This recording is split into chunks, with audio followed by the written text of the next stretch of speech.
Hello everyone, in this video I'll be sharing with you the 2025 Ford Ranger Raptor 4x4 bi-turbo diesel. Okay guys, so this is the 2025 Ford Ranger Raptor code orange. So this is a plus 15,000 for this special flagship color. You have your big iconic Ford grille, and in the Ford grille you have your part of your 360 camera. You also have your front sensors. And you have the air intake for the radiator and for the engine. And this is your grille up close. And then here you have the C-clamp, LED daytime running lights. You have your turn signal indicators. You have your LED and matrix LED. So here you can see performance LED. And then here is for your cornering if you're turning right. So it will flash a light here if you're turning right. So this is a light assistance. So this is very iconic since it's very similar to the design of the Ford F-150. So in the side part of the Ford Ranger Raptor, it's very, very evident. You have the all-terrain tires. So these are already BF Goodrich. So you have our 17 inches alloy mags, and then 285 for the tires. So yeah, you have the Fox shock suspension here, coilover shocks, and then you have your slim fenders. So yeah, the slim fenders, it really gives it a good side muscle. And then here you have your exhaust vents for the engine, since the air intake will be coming here, so of course you need the exhaust over there. So body color for the side mirrors, you have your turning signal indicators, and part of your 360 camera is over here. So here you also have your paddle lamps in case you're in muddy terrain or anything like that. So you have your hard plastic anti-slip step board, and then you have your body color for the door handles. So this is already automatic smart keyless entry, so if you want to lock the unit, just do this. If you want to unlock, just do this. So there are sensors already there. Then here you have your butter knife shape for the aerodynamic design of our Ford Ranger segments right now. So for the rear, this is a very special. You have coil-over shocks and Fox shocks. And then same wheels, 285, 17, BF Goodrich. So very, very capable for all terrain. So this is not the mud terrain, it's a different kind of tire, but this one is basically for any type of terrain. So of course in the mud, you have to have mud terrain, but this will be doing you a very good job already. And here, if you notice, you don't have the step board or the rear box steps, since the primary use of this unit is for off-road, for not really for the carrying capacity. So that is the reason of Ford Philippines for that. Here you have the classic Raptor sticker, and this is just part of your blind spot monitoring. So yeah, that's the side profile.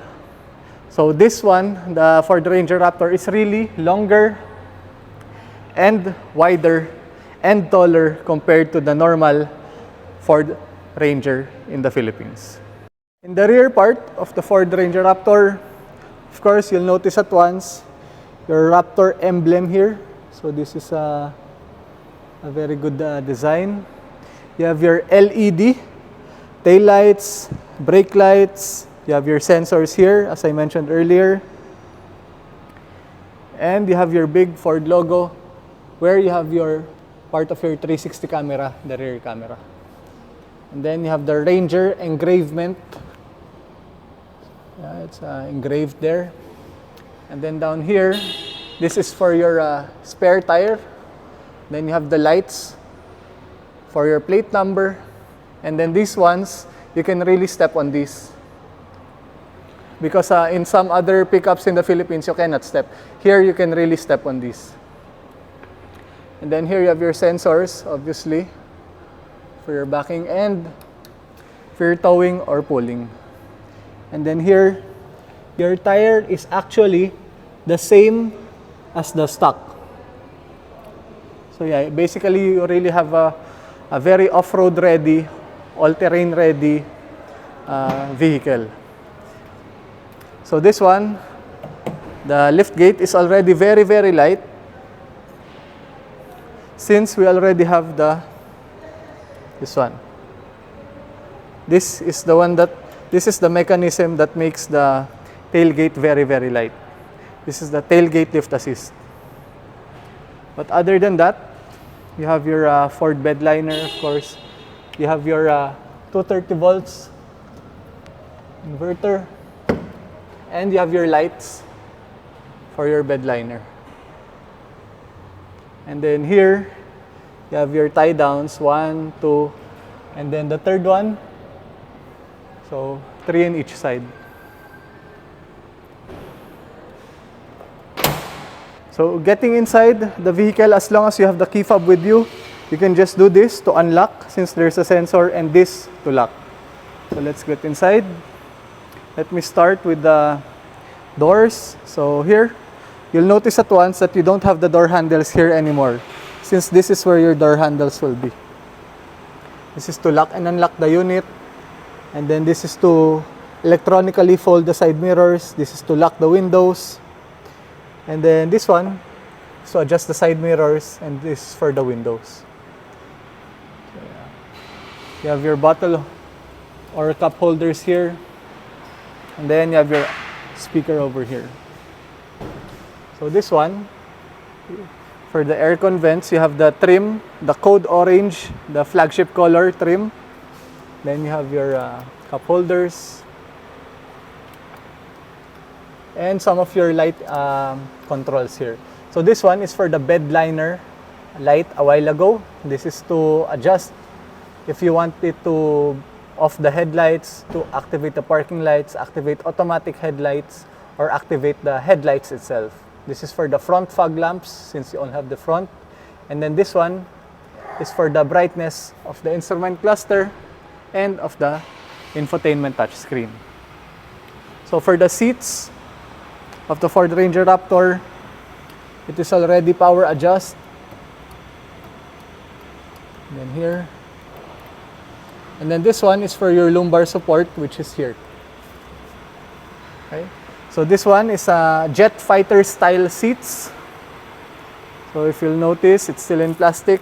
But yeah, this is a very jet fighter style seats, since this one, it's already contoured like a jet fighter style or a racing car seat. Okay, so let me take you inside a little bit. Let me start the unit also. Okay. Okay. So this is the first time that I started the unit for the vlog. Anyway, so yeah, this is obviously your steering wheel. And then as you notice in the steering wheel, let me just adjust this one. Okay. Okay. So as you notice in the steering wheel, you have your indicator of where your wheels are turning, since if you're off-roading, it might be moving. So this is for your indicator of where your wheels are facing. And then you have your horn, of course. Here is to control for the cruise control. So this one is to activate the cruise control, to limit up and down if you want to set, cancel, or reset. This is to activate the distance. So let me click this. So yeah, actually we have to be in cruise control. But anyway, this is to activate the distance in cruise control mode, and this is for the lane keeping. So this is for your volume, obviously, and then this is for your voice control. So most of the time, voice control, you have to connect your phone already, since it has to be with the data or Wi-Fi. So this one, this is very nice since this one is to activate or control the instrument cluster. This is 12 inches digital. So yeah, let me show you. This is to go to the main menu. So yeah, you can choose between anything. You can go back to the My View. Yeah, so you can choose calm screen. If you want to go to the main menu, if you want to check your fuel consumption, if you want to measure your trips. So there are plenty of things to check here in the menu of this one. So you can also go to the off-road mode, towing mode. You can even see here your vehicle maintenance. So if you have to check for your oil or for your tire pressure, let me just adjust this. Yep, okay, we got this. So you can check your tire pressure. So yeah, it's still not indicated. It's still in a transport mode. You can see your engine information. Basically, your oil life is still 100%. Very, very far from your PMS schedule. Most of the time, PMS schedule, it will be in around 20%, 15%, 10%. Your oil life, tire pressure. You can even adjust your settings or control your phone a little bit here. You can see if you want to activate or show your secondary speedometer, performance indicators. So yeah, since this is on anyway, let me just show you. Okay, let's go back. Okay, My View. Yeah, calm screen. So this is for your fuel consumption. Yeah, so fuel consumption, that's your speedometer. Let's go back. Okay. So yeah, and then this is for your battery. This is for your engine temperature. This is for oil temperature. This is your RPM, obviously. So here you have the indicator, the red one, that it's in handbrake already. So to remove the handbrake, you just press this one. Press the brake, of course, and then press this one. So yeah, it's no more in handbrake. So let me activate the handbrake again. So yeah, okay. There's always an indicator that the handbrake is on or off. So right now you can also see the parking light and the auto high beam is activated. Let me off that first. Okay. Yeah, so even for your lights, you have your indicator here. If it's off, if it's let me put. So if it's off, or if it's parking lights, if it's in automatic mode, or the headlamps. So let me just off it. Here you can see that I'm not wearing the seat belt. We have the indicator there. And this is already 11.1 kilometers. And you have the direction. This is facing north. Okay? So basically, that's it for the instrument cluster. We have the power or paddle shifters. So this is for the plus. This is for the minus. You have your turn signals or high beam indicators here, or activation, and this is for the wipers, and this is for the intermittent wiping. Okay, so here, this is very nice. You have your 12 inches infotainment touchscreen. So as I promised in my last and few Raptor vlogs, okay, I will on the unit right now. So here. So this is to connect your phone. You have your main menu. You can choose here, or the unit, or the 360 camera. So let's go first to the main menu. So yeah, this is where you can use your radio. You can connect your phone. So let me show you this. So this is via Bluetooth. You just click this one, add your phone, and it's very, very easy. It's just like connecting to any Bluetooth device. And then here, if you have your media, or if you have your USB, that's already in the unit. You can just click this and you can view what's inside your USB in terms of songs. And then this one for Apple CarPlay and Android Auto, like I always mention. And then this one is your owner's manual if you want to see any information about the unit, since the manual, we have a user's guide. But Here for the manual, you can search what you want to search about. So, for example, I'll put Windows. And then just click search. So yeah, everything about the Windows or what, it's here. So basically, this is a almost endless amount of information that you want. So yeah, you have your categories also. So yeah, exterior, let's put seats. So anything, airbags, front seats, whatever. So it's up to you how you would like to use that. So going back to the main menu, you just click that always. So here, you also have your sketch for your kids. If you want to make some doodles. So yeah, we put ant. With a smiley face. Okay. Let me just erase this. Sorry.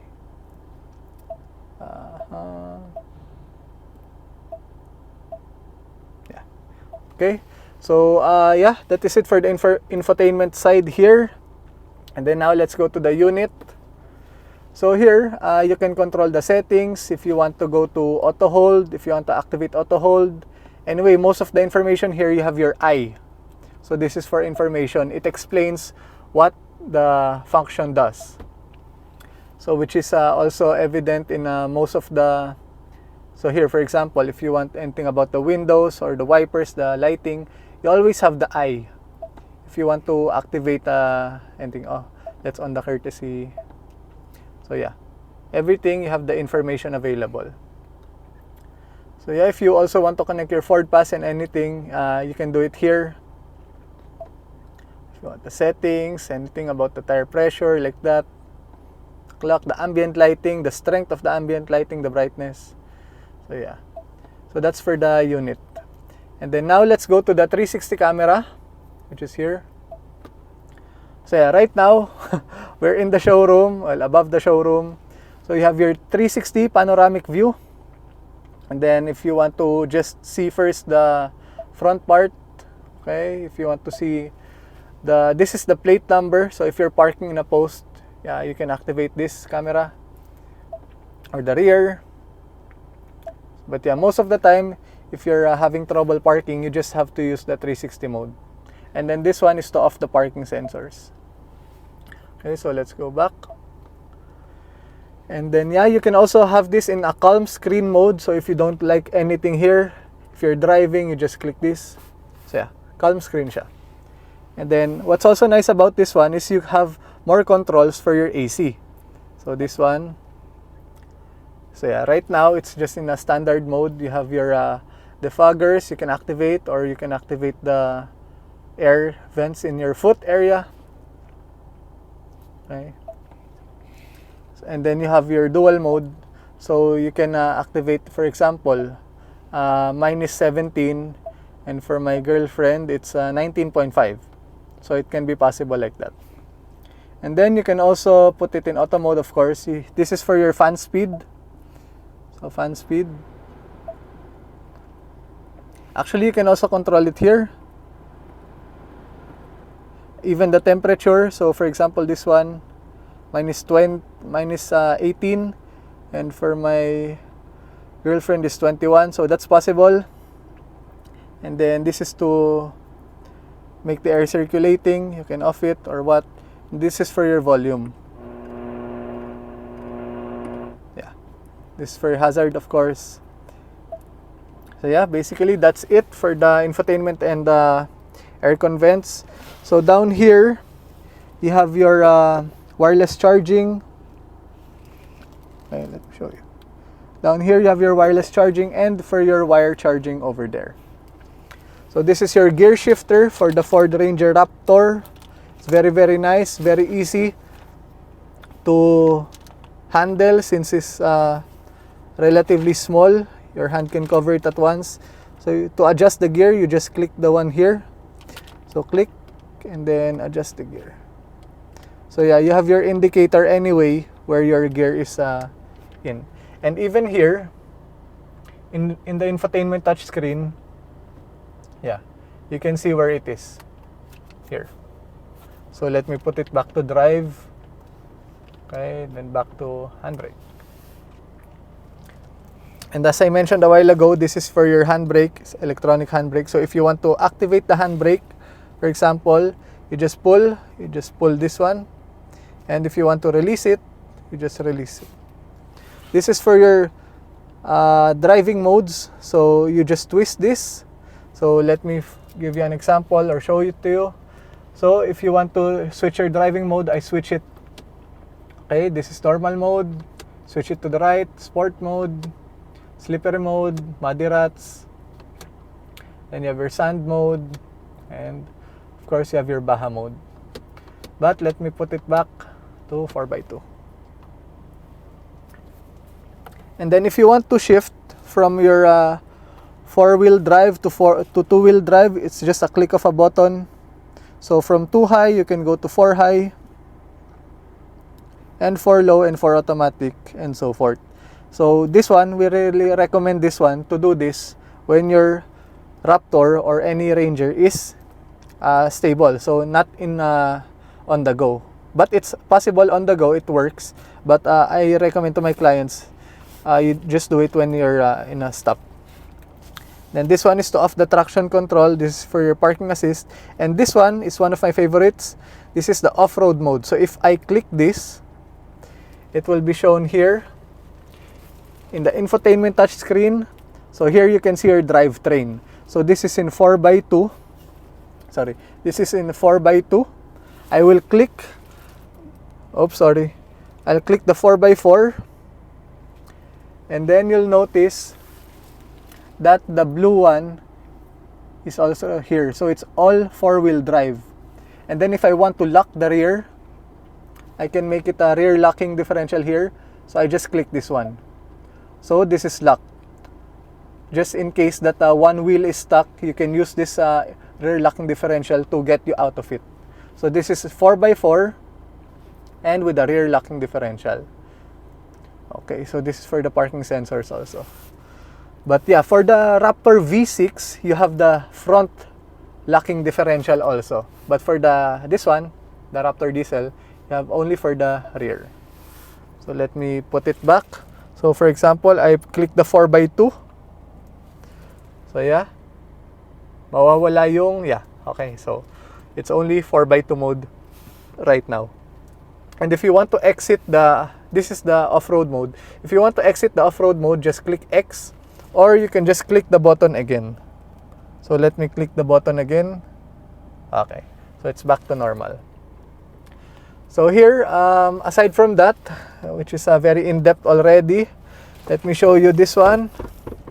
So you have your 12 volts inverter here, and you have your some compartments, and then here some compartments. This is for your cell phones or gadgets. That's why it's rubberized, so it won't slip. And then yeah, some of your compartments. And then for the front passenger of the Ford Ranger Raptor, it is also the same controls. It's electronically adjustable and with the lumbar support for the passenger. Okay, here in the second row of the Ford Ranger Raptor, it's very, very spacious, very, very nice. You have your aircon vents for the second row already. You have your 230 volts inverter, your USB charging ports, and a very, very good space. You have your design that is jet fighter style also, a little bit molded for the bodies.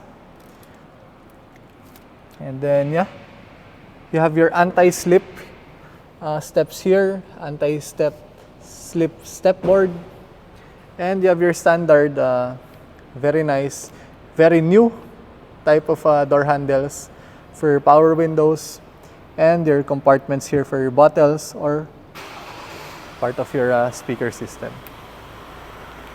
I truly hope this video was helpful. I did an in-depth of everything about the Ford Ranger Raptor 2025. If you like this video, please give this a thumbs up, subscribe to our YouTube channel, and share this with your friends who you think this might be useful. For any inquiries, you can contact me at 0936-994-6643 via Globe or Viber. Thank you so much for watching.